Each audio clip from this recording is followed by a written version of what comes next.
Señor Krause, muy buenas noches. Gracias por atendernos desde México. Su sentimiento y su recuerdo de Mario Vargas Llosa en este día triste. No podía yo dejar de estar al menos así, con ustedes en imagen en el Perú, aunque me hubiera gustado estar en Lima. Como tantas veces estuve con Mario Vargas Llosa, desde 1979 cuando lo conocí. Un inmenso dolor.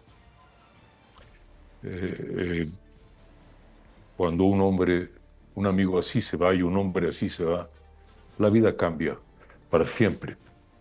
Pero evidentemente, si de alguien cabe decir que su presencia perdurará mientras perdure la literatura y mientras exista América Latina y mientras existan los valores cardinales del hombre, como es ante todo la libertad, bueno, vivirá Vargas Llosa. Quiero decir que yo leí, admiré, no solo al novelista, eh, eh, creo que sus novelas, lo he dicho, de verdad lo colocan en ese Olimpo eh, que no están, que no tiene tantos exponentes, pero un Olimpo como el cercano a Tolstoy, porque La Guerra del Fin del Mundo es una obra similar a La Guerra y la Paz. Es la saga de la redención humana. Es lo mismo cabe decir de la fiesta del Chivo, es la más emblemática historia de los dictadores, como hubiera podido escribirla Conrad, ¿no? Entonces, los grandes escritores, Flaubert, Conrad, Tolstoy, toda esta, toda esta gran tradición de la literatura occidental y aún no occidental en la medida en que Tolstoy es la literatura rusa, pero también occidental, bueno, a ella pertenece Vargas Llosa. Pero además está el hombre de los ensayos, de los escritos que no son de ficción, de los y la defensa, Santiago, de la libertad. No. Entonces, no puedo imaginar una vida más plena, más luminosa. Es un sol que no se va a poner en el horizonte, aunque haya muerto ayer. Ahora, señor Krause, leía también en una de sus últimas columnas que se refería usted a Vargas Llosa como un soldado estoico, inagotable combativo moral, ¿no? De una inagotable combatividad moral. Retrátenos un poco a esa persona, a ese intelectual, al que quizá era más inaccesible ingresar en la medida que, claro, muchos lo conocimos por sus novelas, por su ficción, pero en estos momentos de turbulencia política quizá conviene pensar en eso también, ¿no? En ese Vargas Llosa intelectual, idealista, y a quien usted llamó un soldado estoico de la moralidad. Bueno, a ver, eh, la frase soldado estoico tiene que ver sobre todo con el extraordinario régimen de disciplina que se impuso Vargas Llosa, yo creo que desde que era jovencito, y que no dejó de tenerlo, yo diría, hasta los últimos meses de su vida, ¿verdad? Era admirable. Simplemente no podía fallar en publicar la novela, el ensayo, el ir al reportaje en Medio Oriente o en Irak, aunque corriera riesgos de vida. Ese, ese hombre de 70 años que parecía de 25, con un hambre de qué? ¿Hambre de notoriedad? No. Hambre de dar a conocer, conocer y dar a conocer la verdad y defender la dignidad humana y la libertad. Bueno, a eso me refería. Pero, Santiago, Vargas Llosa fue un creyente apasionado de la primera etapa de la Revolución Cubana, como tantos intelectuales, pero tuvo el valor de ver la verdad años después, de verla y de enfrentar al régimen, y de sufrir con eso, bueno, sino el ostracismo, sí, los ataques injustos de toda esa corriente de personas que se consideran monopolizadores de la verdad, la virtud y la historia. Y entonces Mario Vargas Llosa descubrió que había que defender la libertad política, la libertad económica, la libertad de expresión, justamente las libertades que en cualquier régimen dictatorial, el cubano, pero también el chino, el ruso, el alemán, todos esos, era el valor coartado. Entonces, Vargas Llosa pues, se volvió el soldado de la libertad, y de la libertad económica y política, y repito, y de pensamiento.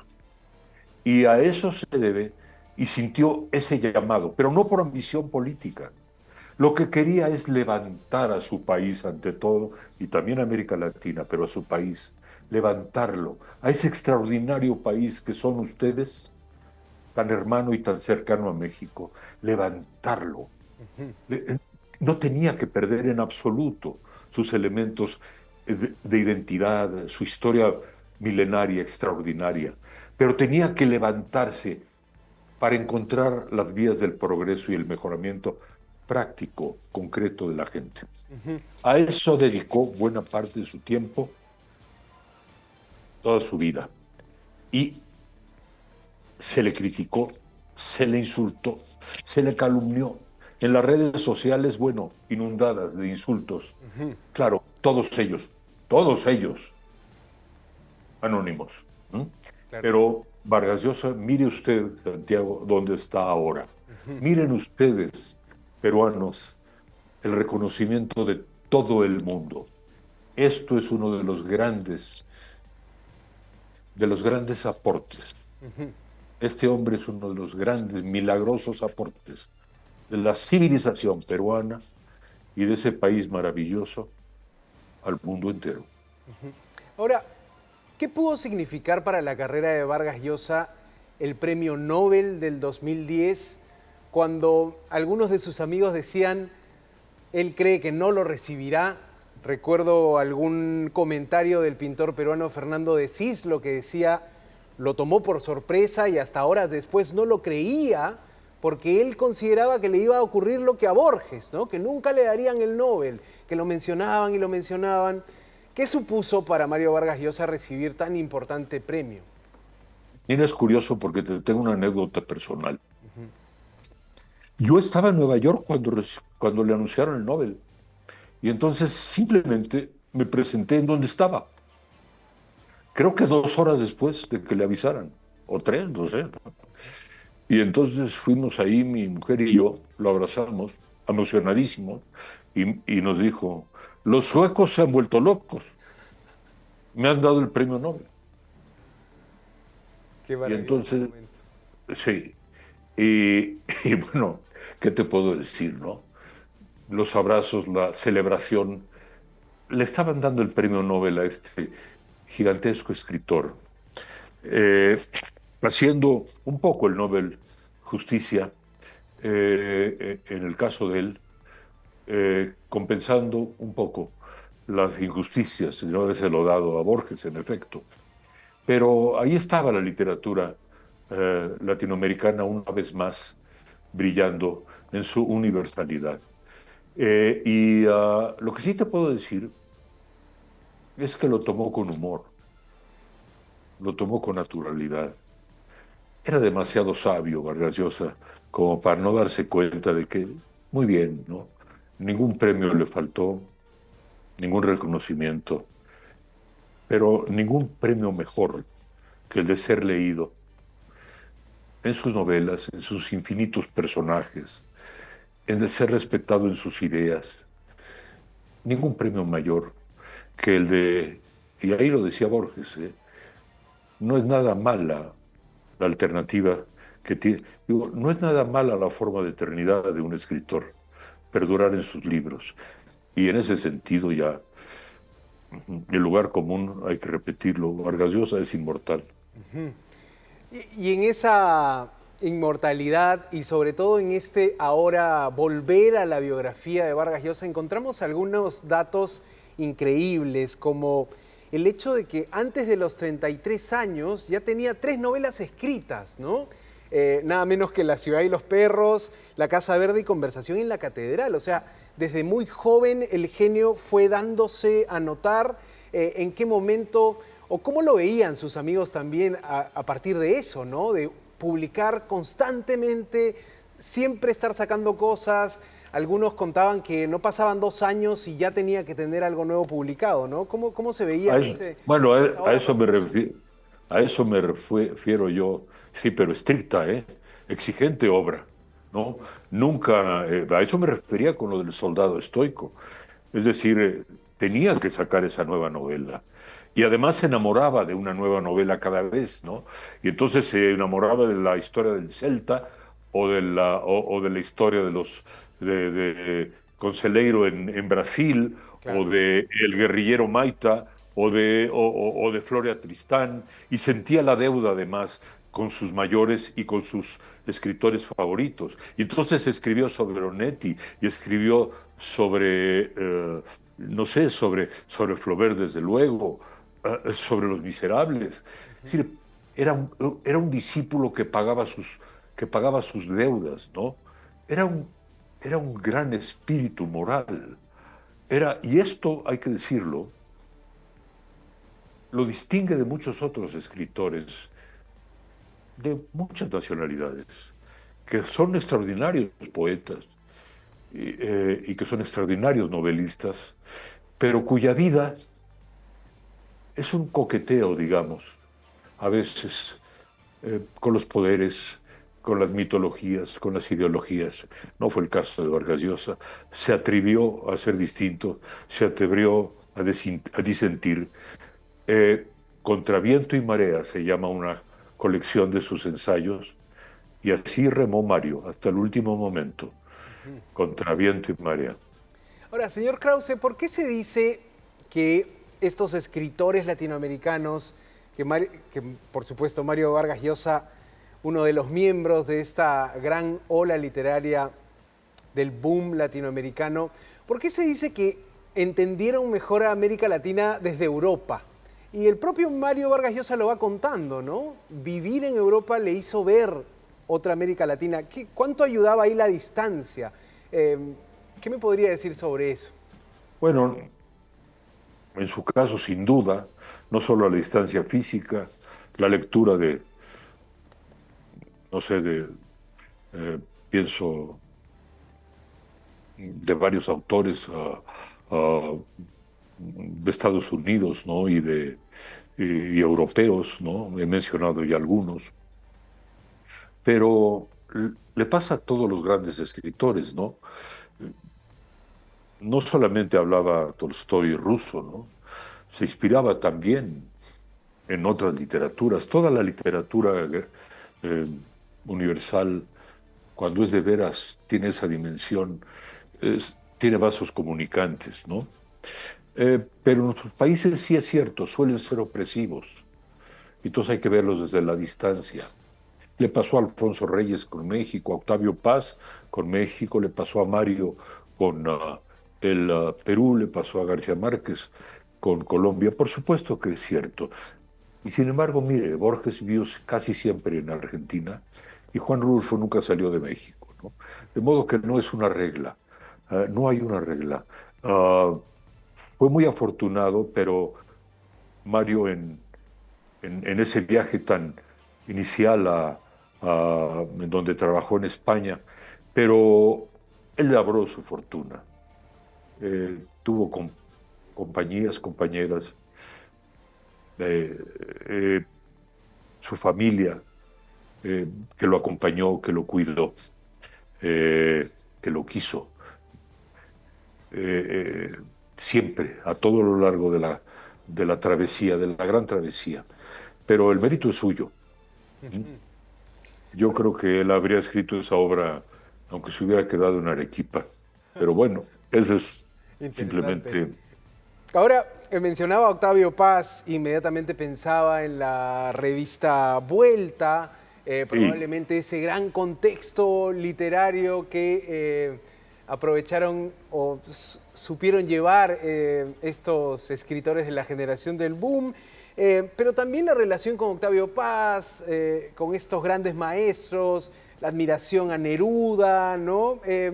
¿Cómo, ¿Cómo se relacionaba Mario Vargas Llosa con escritores tan talentosos, ¿no? Donde uno podría evidenciar una competencia de egos, más bien parecía haber una admiración mutua con cada uno y cada uno destacaba lo mejor del otro, ¿no?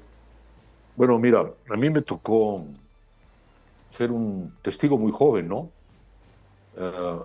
Yo conocí a Vargas Llosa en 79, porque Octavio Paz me dio una carta para él y entonces en una chifa peruana en el principio de 79, ahí estaba Mario Vargas Llosa con su hijita Morgana y con Jorge Edwards y Alfredo Barnechea, ahí estábamos y ahí los conocí. Y desde ahí empezó esa relación. Bueno, mira, cuando yo los vi a Octavio y a Mario, eran temperamentos distintos, un poeta y un novelista, ¿no? El poeta tenía, el gran poeta, premio Nobel, ¿no? Tenía un pequeño, comprensible celo por la maravillosa irrupción y éxito de el, ah, el boom latinoamericano. Pero también el novelista tenía un respeto particular al genio poético. De modo que estamos hablando de dos tipos, digamos, de creatividad que siempre han convivido en la historia, convivido en una tensión creativa. Y bueno, habrás visto, quizá habrán visto en aquel encuentro que tuvimos en 1990 en México, Claro que sí. donde Mario, está en YouTube, donde Mario la pequeña historia es que Mario me pasa un papelito y me dice, ¿puedo hablar de política mexicana? Le dije, por favor, claro, ¿no? Por favor. Y Mario dice, bueno, yo creo que el PRI es la dictadura perfecta. Claro que sí. Y explicó por qué. Y entonces Octavio Paz brinca en el público, en ese encuentro, y le dice, de ninguna manera no es la dictadura perfecta, no es una dictadura, es un partido hegemónico, aquí tenemos libertad de expresión, aquí tenemos, en fin, libertades que no existen en Cuba, en China, en la URSS. Y bueno, yo creo ahora, fíjate, Santiago, que ambos tenían razón, que el PRI sí era una sutil dictadura, y a veces no tan sutil, que solía atraer a los críticos, nunca nos atrajo a nosotros, a Octavio no lo atrajo, a Gabriel Said tampoco, a mí tampoco, pero a muchos sí. Pero por otro lado es verdad que el PRI no era el Partido Comunista cubano o chino. Entonces, bueno, había esa relación que podía ser eh, a veces un poquito ríspida, ¿no? Pero se admiraban y querían muchísimo. Eh, Me acuerdo cuando Mario Vargas Llosa, me está suscitando tú muchos recuerdos, cuando Mario Vargas Llosa, su carrera presidencial. Bueno, mira, en esa carrera presidencial, en esa campaña, al final, Octavio Paz mandó un video y yo fui a Lima.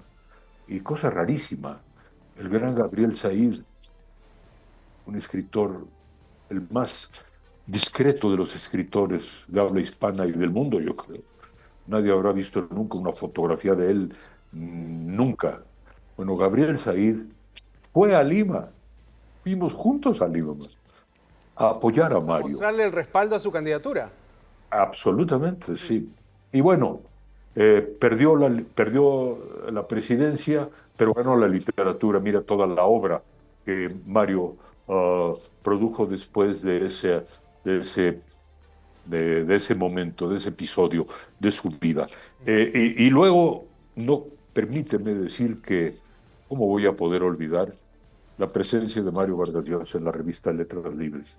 Desde el inicio me alentó, nos alentó, siempre estuvo presente, le dedicamos muchos números y al final, no sé cuándo, hace un año, no sé, me habló y me dijo, oye, tengo un cuento que se llama Los vientos, nada más que tiene como 50 cuartillas. Le dije, mira, Mario, si tuviera 500 cuartillas, también te lo publico. Así que por favor, mándamelo. Y lo mandó, lo publicamos, le dio la vuelta al mundo. Yo solo siento gratitud frente a, por Mario, con Mario y al destino, por no decir adiós, en el que Mario no creía, Claro. y yo a veces tampoco, pero a veces sí, sea quien sea que me haya puesto en el camino de este gran peruano. Recordando esta última producción, estos cuentos, o este cuento, Los vientos de Mario Vargas Llosa, que entiendo protagoniza una persona mayor de edad, ¿no? O sea, ya una mirada quizá interiorizada, propia.